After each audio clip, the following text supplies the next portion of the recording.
తల్లిదండ్రులు కావాలని మీ కలను సాకారం చేసుకోండి. ఓఎస్ఎస్ ఫర్టిలిటీ వారి తక్కువ ధర సంతానోత్పత్తి చికిత్సతో అపాయింట్మెంట్స్ కొరకు కాల్ చేయండి 7825893604. కియారా సిద్ధార్థ్ మధ్యలో రాశి ఖన్నా.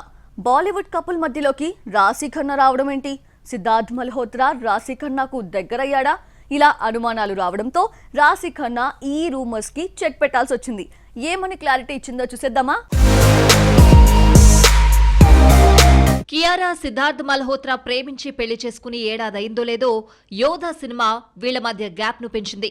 సిద్ధార్థ్ రాశి ఖన్నా జంటగా నటించిన యోధా రిలీజ్ అయి ఫ్లాప్ అయినా వీళ్ల కెమిస్ట్రీ మాత్రం హాట్ టాపిక్ గా మారింది. సిద్ధార్థ్ రాశి మాయలో పడ్డాడనే వరకు వెళ్లింది. పుకార్లకు హద్దులు దాటడంతో రాశి ఖన్నా రంగంలోకి దిగి ఖండించింది. యోధలో సిద్ధార్థ్ తో కెమిస్ట్రీ గురించి రాశి స్పందిస్తూ తనలాగానే సిద్ధార్థ్ కూడా కలిసిపోయే మనస్తత్వం కాదని, తామిద్దరం మొదటి నుంచి ప్రాణ స్నేహితులం కాకపోవడంతో అవసరానికి మాత్రమే మాట్లాడుకున్నామని చెప్పింది.